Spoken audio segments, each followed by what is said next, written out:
She nursed her sick mother for years. Her mother's last will left everything to the new gardener. The lawyer, Mr. Davies, cleared his throat, the sound unnaturally loud in the sterile, wood-paneled office. Emily stared at the polished mahogany table, seeing her own reflection, a pale, hollowed-out ghost. The words did not just sting, they hollowed out what was left of her. For 5 years, her world had shrunk to the 4 walls of her mother's bedroom, the cloying scent of medication, the endless drone of the television, the sharp, demanding ring of a bedside bell. She had traded her career, her friends, her life, for this. For a promise, unspoken but always assumed, that the family home, the garden her great-grandmother had planted, would be her reward. Her inheritance. Instead, it belonged to Lucas, a man who had been in their lives for less than 6 months, a quiet young man with dirt under his nails and an unreadable expression. Mr. Davies slid a piece of paper across the table. You can contest it. Claim undue influence. But Eleanor was of sound mind, according to her doctor. It will be a fight. A very public, very ugly fight. The choice hung in the air, thick and suffocating. Walk away with nothing, swallowed by the injustice, or drag her mother's name, and her own, through the mud for a chance at what was rightfully hers. She stood up, her chair scraping against the floor. I need to speak to him. She found Lucas in the garden, of course, tending to her mother's prized orchids in the greenhouse. He did not look triumphant. He just looked tired. Why? She asked, her voice cracking. He did not turn around, his hands moving gently over a pale, almost luminous flower. She wanted to protect them, he said softly. The sheer absurdity of it, the insult, sent a wave of cold fury through her. Protect the flowers? From me? She wanted to scream, to smash the delicate glass panes of the greenhouse. She would fight. She would burn it all to the ground if she had to. When she returned to the lawyer's office, a storm raging inside her, Mr. Davies handed her a small, lacquered box. Your mother left this for you. With an instruction. I was only to give it to you if you decided to contest the will. Her decision to fight was a declaration of war. The box sat on the peeling nightstand of her new reality, a bleak, roadside motel room that smelled of stale smoke and regret. She opened it. Inside, nestled on a bed of faded velvet, was not a confession or an apology, but a single, perfectly preserved orchid petal and a small, folded note. The note read, "Some things are worth more than houses." It was a taunt from beyond the grave, a final twist of the knife. The petal felt like a symbol of everything she had lost, and it hardened her resolve into something sharp and brittle. The legal battle began, and it was everything Mr. Davies had promised. Ugly. Her savings evaporated into legal fees. Friends who had praised her devotion now whispered behind her back, their pity curdling into judgment. The local paper ran a story with a headline that made her feel physically ill, grieving daughter sues humble gardener over mother's fortune. Lucas remained a ghost, his silence a masterful performance of quiet dignity while she was painted as a greedy, ungrateful child. She saw him once at the grocery store, his cart filled with potting soil and fertilizer, and he simply met her furious gaze with an expression of profound sadness. It was infuriating. Her life spiraled downwards. She sold her car to pay for another month of the motel and the mounting legal bills. Each night, she would stare at the ceiling, the cryptic note replaying in her mind, a riddle she could not solve, fueling a rage that was starting to feel like the only thing she had left. Then came the final blow. Mr. Davies called, his voice grim. They deposed your mother's physician, Dr. Alastair. His testimony will be damaging, Emily.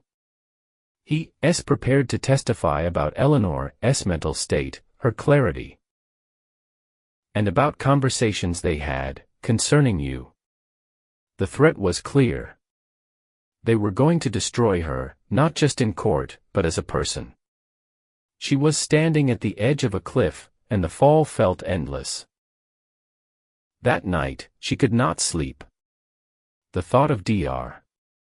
Alastair, a man who had always treated her with kindness, testifying against her was a betrayal too far. Driven by a desperate need for an answer, any answer, she drove her rented car to the house. Under the cold light of the moon, the garden looked alien, a place she no longer recognized. She went to the greenhouse, the heart of the dispute. The door was locked, but she knew where her mother had always hidden the spare key, under a loose flagstone near the rainwater barrel. It was still there. Inside, the air was warm and humid, thick with the scent of damp earth and blooming flowers. But it was not her mother's greenhouse anymore. One entire section was now partitioned off with plastic sheeting, and inside, under sterile grow lights, stood rows upon rows of a single type of orchid, the same one from the petal in the box. Scientific charts lined the walls, detailing growth cycles and chemical compositions. This was not a hobby. It was a laboratory. I wondered if you'd come. Lucas was standing in the doorway, his silhouette blocking the moonlight. He was not angry. He walked past her and held up a medical file. It had her mother's name on it. He opened it to a page detailing a diagnosis, Huntington's chorea. A rare, degenerative, and hereditary neurological disease. It affects the mind long before the body, he said, his voice flat. Paranoia. Agitation. The belief that those closest to you will betray you. Then he pulled out a second file. This one had her name on it. It's a dominant gene, Emily. A 50% chance. Your mother had you tested as a child. He paused, letting the weight of the silence press down on her. You have it, too. The symptoms will likely begin within the next 5 years. The world tilted. The lawsuit, the note, the will, it all snapped into a new, horrifying focus. Lucas was a botanist. His life's work was this specific, genetically engineered orchid. Its extract was the basis for an experimental treatment, the only one in the world that could halt the progression of the disease. Her mother had not disinherited her. She had been trying to save her life. And Emily, in her blind rage and grief, had just spent months trying to legally dismantle her only cure. She sank onto a stool, the sterile light of the grow lamps making her skin look waxy and pale. The cruelty she had imagined in her mother was a phantom, the real monster was the disease, a silent thief that had stolen her mother piece by piece and was now coming for her. The will was not an act of malice, but an act of desperate, terrified love, a gambit to ensure the research would continue, to protect the cure from a daughter who, her mother feared, would sell the house and unknowingly discard her own salvation. The note, "Some things are worth more than houses," was not a taunt. It was a plea. The next morning, Emily walked into Mr. Davies' office. The fight was gone from her eyes, replaced by a quiet, unnerving calm.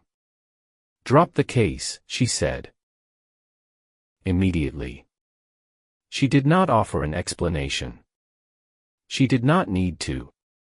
At a press conference she called herself, standing alone on the courthouse steps, she read a short, prepared statement. She spoke of misunderstanding her mother's final wishes and announced she was withdrawing her claim to honor a legacy far more important than property, a legacy of botanical preservation.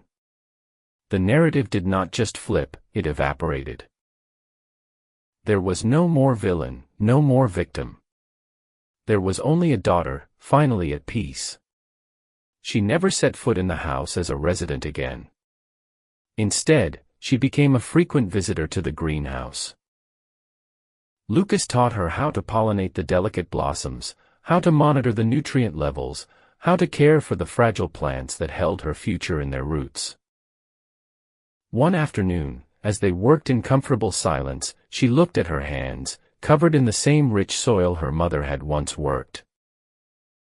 She had spent years nursing a woman consumed by an illness, only to discover that woman's final act was to nurse her right back.